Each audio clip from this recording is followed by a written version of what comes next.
আমার প্রিয় ছোট্ট বন্ধুরা, আজ আমি তোমাদের একটা সুন্দর গল্প শোনাবো। যিশু পুনরুত্থিত হয়েছেন। যিশু জীবিত, কবর শূন্য পড়ে আছে। যিশুর শিষ্যরা তার মৃতদেহ ক্রুশ থেকে নামিয়ে পাথরে খোদাই করা নতুন কবরে কবরস্থ করলেন। তারপরে তারা বিশালাকার একটা পাথর দিয়ে কবরের মুখ বন্ধ করে দিলেন। যিশু ক্রুশের দিকে গিয়েছেন। ঈশ্বর তাকে শাস্তি দিয়েছেন, কারণ আমরা সকলে এতটাই পাপী যে তাকে আমাদের জন্য মরতে হয়েছে। মর্মান্তিক দুঃখজনক ঘটনা। শিষ্যরা একটি গৃহে বসে বিষয়টি নিয়ে আলোচনা করছিলেন। কেউই পরিষ্কারভাবে বুঝতে পারেনি যে যিশুকে আসলে কেন প্রাণ দিতে হলো। বিশেষভাবে পিতর অত্যন্ত মর্মাহত হলেন। তিনি এতটাই দুঃখিত হলেন যে তিনবার তিনি যিশুকে অস্বীকার করে বসলেন, যেন তিনি যিশুকে চেনেনই না। তিনি এতটাই ভীত হলেন যে কোনোভাবেই একথা ভুলতে পারলেন না। সব কিছু শেষ হয়ে গেছে, যিশু মারা গেছেন। যিশু ক্রুশে প্রাণ দিয়েছেন। তিনি আমাদের জন্য তার রক্ত ঝরিয়েছেন। আমরা যখন আমাদের পাপ তার কাছে স্বীকার করি, তখন তিনি তা ক্ষমা করে দেন। তিনি তোমাকে ও আমাকে ক্ষমা করেন। সহসাই দরজা বাতাসে খুলে গেল।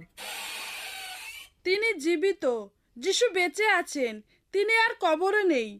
তিনি পুনরুত্থিত। একজন স্বর্গদূত আমাদের এই মহান সংবাদটি জানিয়ে দিয়েছেন। পিতর, তিনি আমাদের বিশেষভাবে আজ্ঞা দিলেন যেন আমরা এ খবর তোমাদের জানিয়ে দিই। যিশু পুনরায় জীবিত হয়ে উঠেছেন। তোমরা বলতে চাও যে যিশু পুনরায় জীবিত হয়ে উঠেছেন? পিতর নিজেকে আর সামলাতে পারলেন না। গায়ে যতটা শক্তি ছিল ততটা জোরে ঊর্ধ্বশ্বাসে যোহনকে সাথে করে তিনি কবরের কাছে ছুটে গেলেন। তারা কবরের ভিতরে তাকালেন। যিশুর দেহ আর সেখানে নেই। তারা বিশ্বাস করলেন যে যিশু মৃত্যু থেকে জীবিত হয়েছেন এবং কবর থেকে বাইরে বেরিয়ে এসেছেন। সাথে সাথে তারা অন্যান্য শিষ্যদের কাছে ফিরে গিয়ে তাদের সকলকে এ খবরটি জানিয়ে দিলেন। যিশুকে কবরে শায়িত করা হলো, কিন্তু তিনি সেখানে মৃত অবস্থায় পড়ে রইলেন না।